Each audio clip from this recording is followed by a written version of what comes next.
What's up, everybody? It's Friday, February the 2nd. Let's see. What's today? Is it Friday? It's Friday, February 2nd. Right now it's 7:24. I'm gonna leave the house around 9 o'clock because I'm gonna be at the Grammys Museum today. I have 2 workshops with Roland. See, we're gonna be going over the history of the Roland TR-808. Yep, this. And then I'm gonna demonstrate how you can use the 808 sounds in an SP-404 to show how to use it. And then do it again at 1 o'clock. So one at 11 and one at 1 o'clock. Ready to take a walk?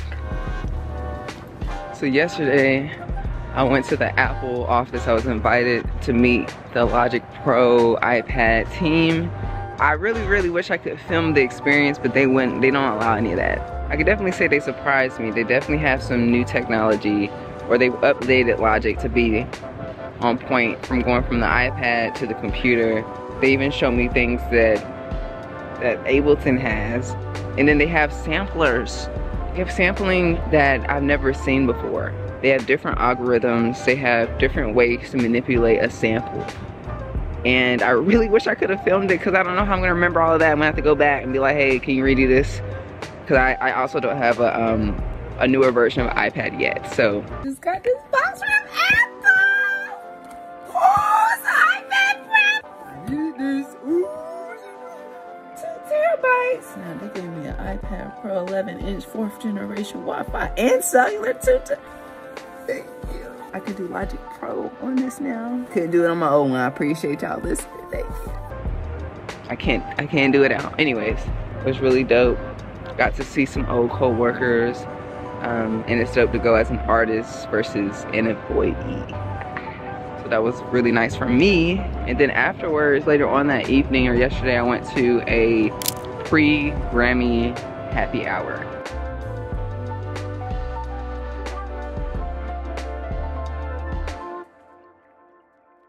So one thing that blew my mind yesterday when I went to visit Apple, they nailed it on the head, bro. It blew my mind. They told me that the newer generation of music producers or kids, when they make music, they prefer to do it on the iPad because they're iPad kids. They grew up with an iPad in their hand since day one, right? So when they pull up a computer, they don't know how to use a mouse or a trackpad.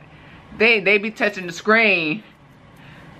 I'm over here like, this is obvious, but new to me because I'm thinking like me, I like tangible stuff. I love being on the computer. I love making beats and having the trackpad and all that stuff, and that's my way. But damn, there's a whole new generation of kids that are gonna be making music on the iPad. So when he showed me Logic Pro on the iPad, he's like, we're making it for this generation. Like, we ain't thinking about you. We thinking about them. We thinking about the kids we raised.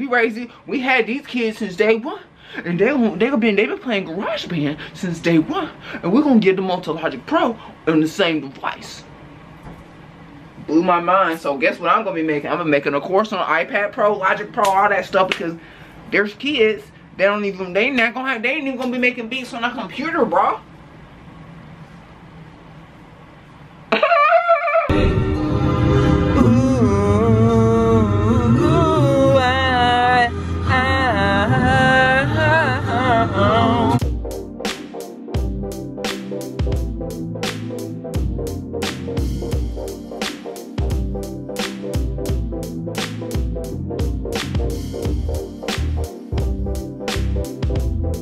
Made it downtown LA, very downtowny.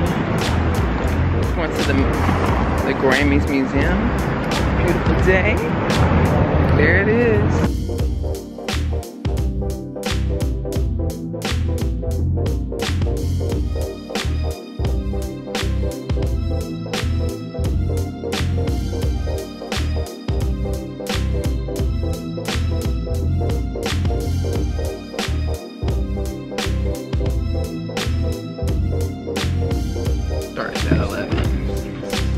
Too far, too fast. This camera.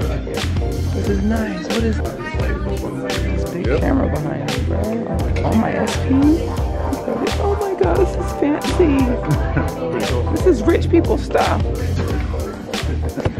No, we're poor because we buy this stuff. Well, that's a business expense, so if you write it, you know, it's recorded, you can just get a wide shot of me. Melanie, thank you so much for coming. Oh, for sure.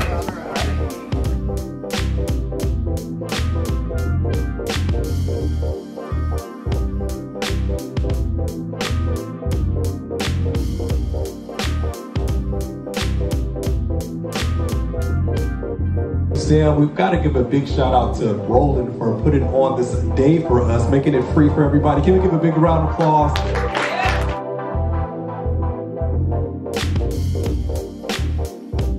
What is the 808? Yeah, it's an analog drum synthesizer. Electricity goes through circuits to make the sounds. It's not playing back anything.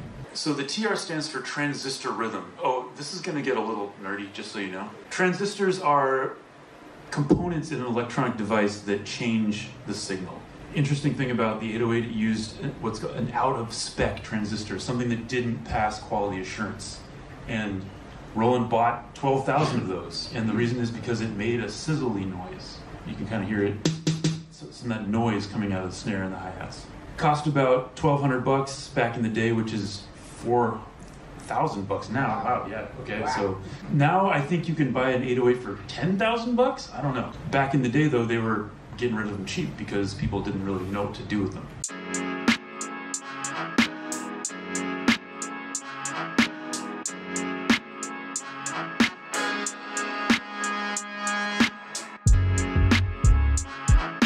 So decay is how long it's going to sound for. All right, this is where we get that sound. Ah, yes. And apparently, one of the engineers had to argue to put that in there. It's great that they did. I love this trick. And, you know, it's interesting to me, like 3 instruments in and you basically have a, you know, you could write to this. Someone could write to this, right? We're kind of going into that next part of the 808 goes lo-fi, and how we're doing that is we're using one of our iconic samplers. So we have the SP-404 Mark II. This one just released about 2 years ago, but you know, it dates all the way back to like the early 90s. What this was, it was a box that didn't make sense. It wasn't, nobody really understood like what the actual use was. Everybody has their own use for it. And it was quickly adopted by like the lo-fi community, being able to make beats very quickly without any quantization. So there's no grid. You just go in there, you make something, and then you put it out. And so this was able to just expedite beat making in general. This is called an SP-404MKII. So you can make beats, you can play your beats in like live set form, like in front of this audience. You can even do DJ sets, you can do podcasts, you can do a lot with this. I like to think of it as a blank slate, right? So you can load samples into it. So today we have the samples that are from the TR-808. So I'm gonna play some of them for you.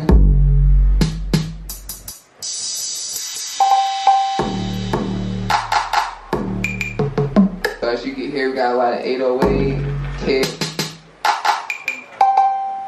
traditional sound. So what you can do on this device, you can make beats, and there's a few different ways. So the one way I'm going to show you is through something called pattern select. So I'm going to hit pattern select, and I'm going to hit record, and I'm going to pick a blank pad.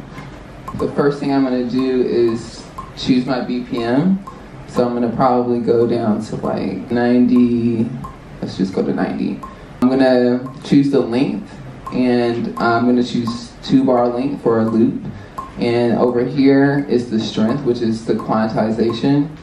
For this demonstration, we're gonna turn quantize on all the way up to 100, just so we could stay on grid. If you want to have a little swing or have a little bit off grid, you wouldn't put that, maybe however you want, a little under 100, but for this demonstration, we'll keep it at 100. So once I hit record, it automatically starts playing a 2-bar loop.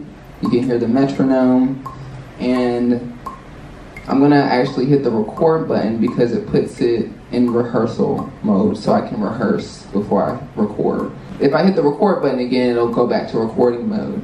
But I'm gonna hit it again to go back to rehearsing mode. So if I hit the pattern select button, it gets me back to those sounds. Back at the sound. So cool thing about that is that you could take like this bass note and pull it up in chromatic mode. So I'm gonna hit shift, the 4th pad, and it gives me all of the bass notes as if I'm playing a keyboard. So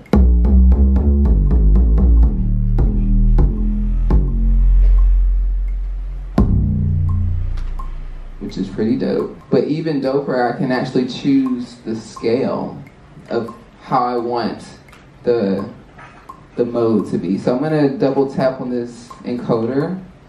It first puts it in the major scale. So as you can see, it only shows up or lights up the pads that are in the major scale. So if I wanted to make a major scale bass line,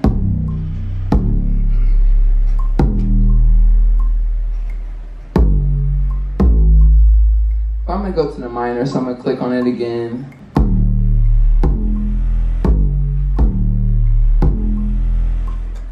Pretty crazy. So I'm gonna rehearse, and then once I feel comfortable, I'm gonna record something.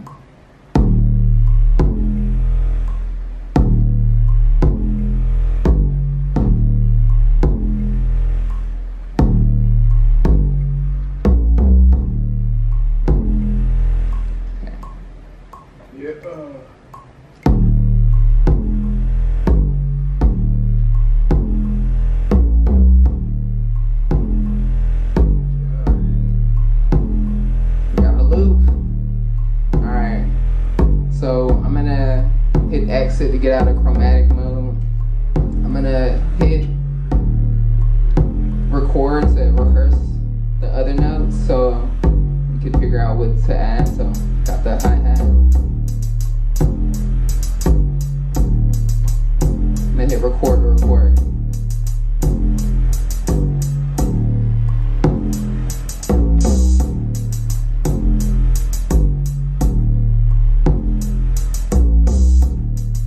Let's say if I don't like the hi-hat and I want to redo it again, I'm going to,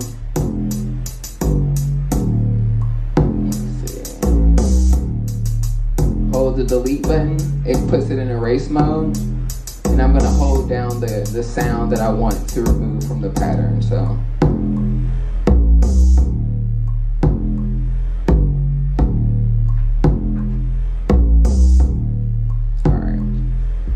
and I'm gonna just re-record it. So let's hit record.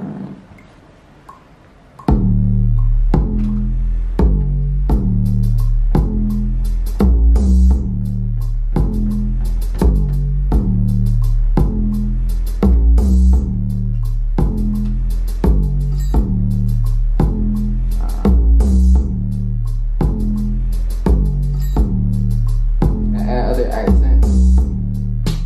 The snare.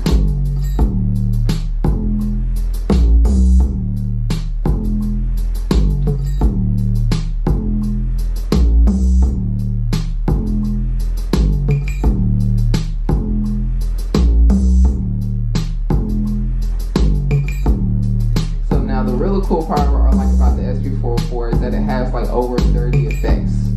So I could. Hey, what was that effect?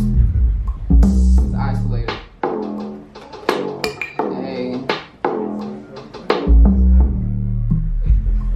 Put a filter on it. Where the flanges.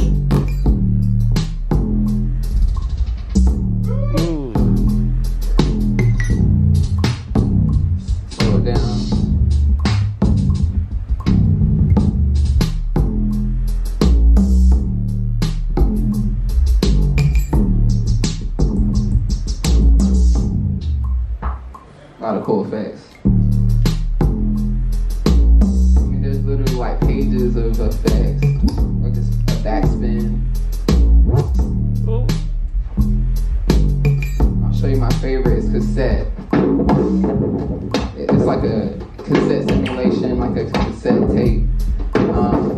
use the A's if we want a really old cassette. Add some hits.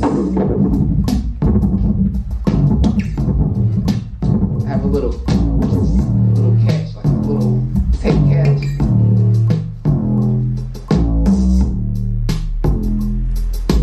Alright.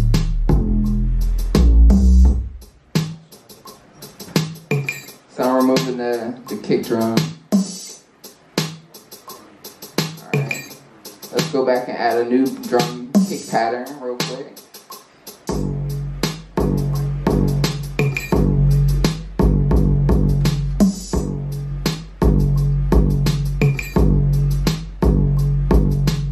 A lot of cool things you can do with just some sounds to just the drum sound. So obviously we could add other samples. The cool thing about the SP-404 is that you can record microphone into it. You can record any instrument. It could be a guitar, it can be pads. What I like to do is load up samples, chop it up, and layer that with the drums that we hear today. And then also what I like to do is do live performances on the SP-404. So I'll load up full songs on each pad and play the songs with those effects in real time. So all those really cool effects that you guys hear, it makes the song that I'm playing actually come alive in a live aspect. So.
It's a wrap, y'all. Shout outs to Roland. You know, I'm about to take my ass home. It's been a long week. I gotta go to Las Vegas on Monday. Look at this. All right, thanks for watching. I'm about to go home and hang out with my puppy. Make sure y'all subscribe, like, and all that stuff. All right? Oh.